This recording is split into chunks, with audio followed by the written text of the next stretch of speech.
ये कहकर बलाई सिर पर प्याज से भरी टोकरी रखकर घर की ओर लौटता है। उस बांस के जंगल के ऊपर बैठी चुड़ैल की नाक तक पहुंचती है।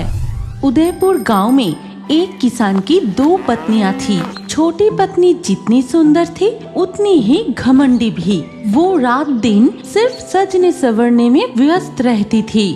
वहीं बड़ी पत्नी थी सीधी साधी साफ दिल की, लेकिन उसके सिर में बाल बहुत कम थी। इसलिए उसका पति छोटी पत्नी को ही प्यार करता था, लेकिन उनका सास बड़ी बहू को ही सबसे ज्यादा प्यार करती थी। कहाँ रह गई बहू? अरे छोटी बहू, पूरा दिन क्या कमरे में सजने संवरने में ही बिता दोगी? जरा मेरे लिए एक कप चाय तो बना दो। सास की बात सुनकर छोटी बहू ललिता कमरे से बाहर आती है। मैं चाय वाय नहीं बना सकती, मेरे नाजुक हाथों में छाले पड़ जाएगा। आप अपनी बड़ी बहू से क्यों नहीं कहते? रूप के घमंड में तुम्हारे पैर तो जमीन पर पड़ते ही नहीं। मेरी बड़ी बहू तो दिन रात घर की काम करती रहती है, और तुम्हें तो मैंने बस एक कप चाय बनाने को कहा था। मैं नहीं बना सकती। तभी मालावती आकर कहती है, रहने दीजिए माँ, ललिता को कुछ करने की जरूरत नहीं। आप बैठिए, मैं अभी आपके लिए चाय बना लाती हूँ। ये कहकर मालावती सास के लिए चाय बनाकर लाती है। फिर धीरे धीरे शाम होने लगती है। उधर तब खेत में अब मैं घर लौट जाता हूँ, शाम होने को आई। इतना प्यास काफी है, अंधेरा होने से पहले लौटना होगा। ये कहकर बलाई सिर पर प्याज से भरी टोकरी रखकर घर की ओर लौटता है। जब वो चलते हुए बांस के जंगलों से गुजर रहा था, तब लगभग अंधेरा छा गया था। पूरा अंधेरा छा गई, ऊपर से ये बांस का जंगल कितना घना है। मुझे और भी तेज चलना पड़ेगा। बलाई की प्याज से भरी टोकरी की खुशबू उस बांस के जंगल के ऊपर बैठी चुड़ैल की नाक तक पहुंचती है। कौन प्याज लेकर जा रहा है? पुराने दिनों की यादें ताजा हो गई। कितनी खुशबूदार प्याज है। कितने दिन हो गए चबा चबा कर प्याज नहीं खाए। ये कहकर प्याज खाने वाली चुड़ैल उड़ते उड़ते बलाई का पीछा करने लगती है। बलाई घर पहुंचकर कहता है, माला, माला, क्या तुम्हें सुनाई नहीं दे रही? इधर आओ। कमरे में बैठी बैठी क्या कर रही हो? मैं पूरा दिन खेत पर काम करके घर लौटा और तुम बैठी बैठी आराम कर रही हो। बलाई की आवाज सुनकर बड़ी पत्नी मालावती एक गिलास शरबत लाकर पति को देती है। फिर शरबत पीने के बाद वो माला से पूछता है, माला, मेरी छोटी पत्नी ललिता कहाँ है? पूरा दिन ललिता को नहीं देखा, कहाँ है वो? ललिता कमरे में श्रृंगार कर रही है। आप हाथ मुंह धो के आराम कीजिए, मैं रसोई में जाकर रात का खाना बनाती हूँ। फिर मालावती रसोई में चली जाती है और ये सब कुछ उनके आंगन के इमली के पेड़ पर बैठी प्याज वाली चुड़ैल देख रही थी। वो किसान अपनी बड़ी पत्नी से बिल्कुल भी प्यार नहीं करता। देखो तो जरा छोटी पत्नी क्या कर रही है। फिर जब बलाई छोटी बहू ललिता के कमरे में जाता है, तब ललिता, आपको आने में इतना देर क्यों हुआ? पता है, आप जब घर पर नहीं रहते तो बड़ी बहू मुझसे दिन भर घर की काम करवाती है। मेरा शरीर एकदम कमजोर हो गया है। अगर ऐसा ही चलता रहा तो मैं मायके चली जाऊंगी। ललिता की बातें सुनकर बलाई गुस्से में रसोई में जाता है। बड़ी बहू, तुमने फिर से छोटी बहू से काम कराया। मैंने तुम्हें कितनी बार मना किया है कि छोटी बहू से काम मत करवाना। ये छोटी पत्नी बहुत झगड़ालू है, अपनी रूप का बहुत घमंड है। और ये किसान तो देख रही हूँ अपनी छोटी पत्नी को सिर पर चढ़ा के रखा है। बलाई की ऊंची आवाज सुनकर उसकी माँ भी रसोई में आती है। अरे तेरी छोटी पत्नी तो खुद के कपड़े भी नहीं धोते और उसकी बातों में आकर तू इतना गुस्सा कर रहा है। ललिता मेरे लिए एक कप चाय भी नहीं बनाती और वो करेगी घर के सारे काम। छोटी मुझे कुछ भी कहे, मुझे कोई फर्क नहीं पड़ता। आप मुझे इतना प्यार करती है, यही मेरे लिए काफी है। आप कमरे में जाकर आराम कीजिए, मैं आप दोनों के लिए चाय बनाकर लाती हूँ। इसके बाद मालावती के सास और बलाई रसोई से निकल जाते हैं। ठीक तभी इमली के पेड़ से चुड़ैल रसोई में आती है और मालावती के पीछे खड़ी मन ही मन कहती है, अब आएगी असली मजा, छोटी बहू को मिलेगी उसकी सजा। मैं खाऊंगी चबा के प्याज, यहाँ करूंगी मजे से ऐश। ये कहकर चुड़ैल मालावती के शरीर में घुस जाती है। फिर वो चूल्हे की आग और तेज करती है। मैं जाकर उस प्याज से बड़ी टोकरी उठा कर लाती हूँ। फिर मालावती के रूप में वो चुड़ैल प्याज से भरी टोकरी रसोई में लाकर रखती है। फिर वो चुड़ैल टोकरी के सामने बैठकर एक एक करके सारे प्याज खाने लगती है। ये कितनी स्वादिष्ट प्याज है, क्या तीखा है।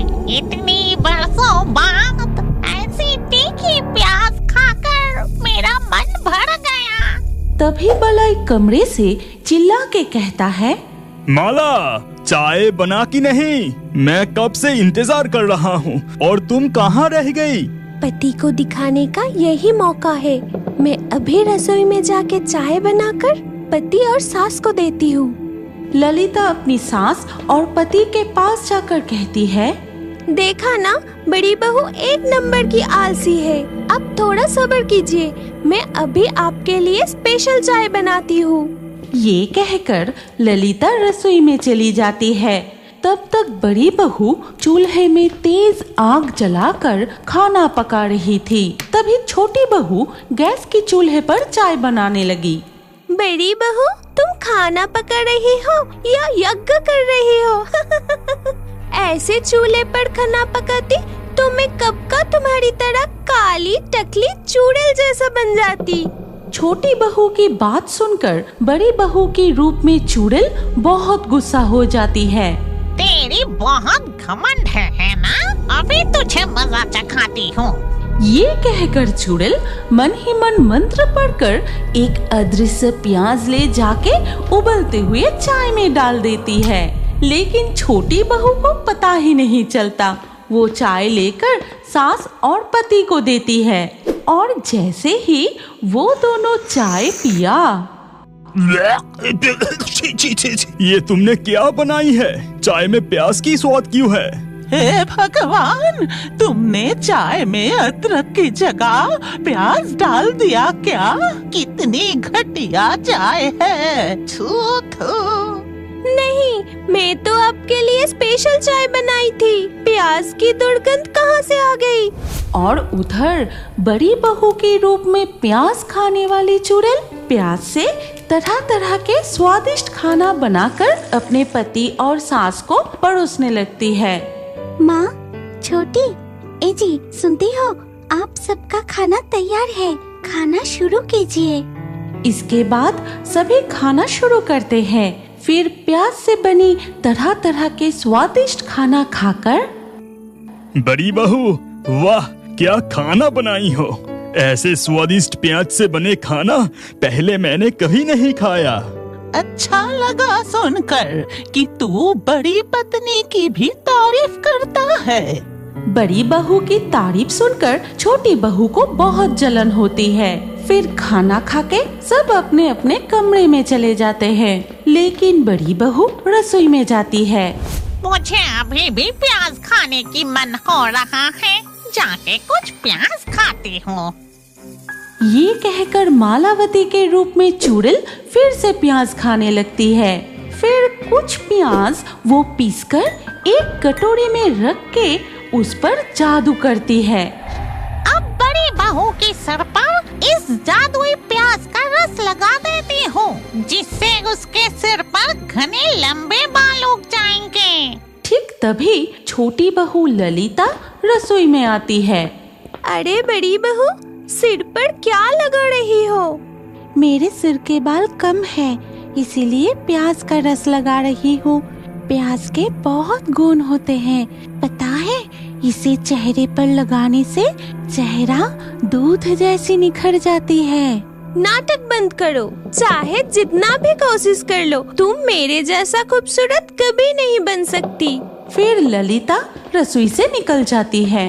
अगले दिन सुबह जब मालावती आंगन में कपड़े सुखा रही होती है, उनके घने काले बाल देखकर ललिता और बलाई हैरान हो जाते हैं। माला, माला, आज तुम बहुत खूबसूरत लग रही हो। तुम्हारे घने लंबे बाल तुम पर बहुत अच्छा लग रहा है। मतलब उस प्याज का रस में इतना गुण है कि रातों रात बड़ी बहू के बाल हो गए। अगर बड़ी बहू मुझसे ज्यादा सुंदर हो गई, नहीं नहीं, ऐसा नहीं हो सकता। मैं अभी चेहरे पर प्याज का रस लगाऊंगी और उससे ज्यादा खूबसूरत बन जाऊंगी। ये कहकर ललिता पिसा हुआ प्याज का रस अपने चेहरे पर लगा लेती है और कुछ देर बाद जब वो आईने में देखती है, अरे ये क्या, मेरे चेहरे पर तो चिंपैंजी के जैसा बाल आ गए। हे भगवान, ये क्या हो गया? तभी उसके सामने वो प्याज खाने वाली चुड़ैल प्रकट होती है। फिर कहती है, ये सजा मैंने तुझे दी है। ये तेरे घमंड का फल है। तू बड़ी बहू को बहुत सताती थी, अब सबक मिली ना? अरे बाप रे, चुड़ैल तुम कहाँ से आ गई? मुझसे गलती हो गई है। मैं अब कभी भी बड़ी बहू पर ईर्ष्या नहीं करूँगी। घर के सारे काम मिलजुल कर करूँगी। बस मुझे ठीक कर दो। ठीक कर दूंगी, लेकिन एक शर्त पर। मैं उस बांस के जंगल में रहती हूँ और मुझे प्याज खाना बहुत पसंद है। हर रोज मुझे प्याज देना पड़ेगा। हाँ प्याज वाली चुड़ैल, मैं रोज आपको प्याज देकर आऊंगी। ठीक है, लेकिन अपनी शर्त मत भूलना। फिर वो चुड़ैल जादू करके ललिता को पहले जैसा कर देती है। फिर वो चुड़ैल वहाँ से अदृश्य होकर बांस के जंगलों में लौट जाती है। अगर अब बड़े होकर भी खाते वक्त या रात को सोने से पहले कार्टून देखना पसंद करते हैं, तो अभी इस वीडियो को लाइक करके चैनल को सब्सक्राइब कर लीजिए और स्क्रीन के ऊपर आए इस नए वीडियो पर क्लिक करके इस नई कहानी को भी जरूर देखिए। अरे सोच क्या रहे हैं, इस कहानी को जल्दी से देखिए।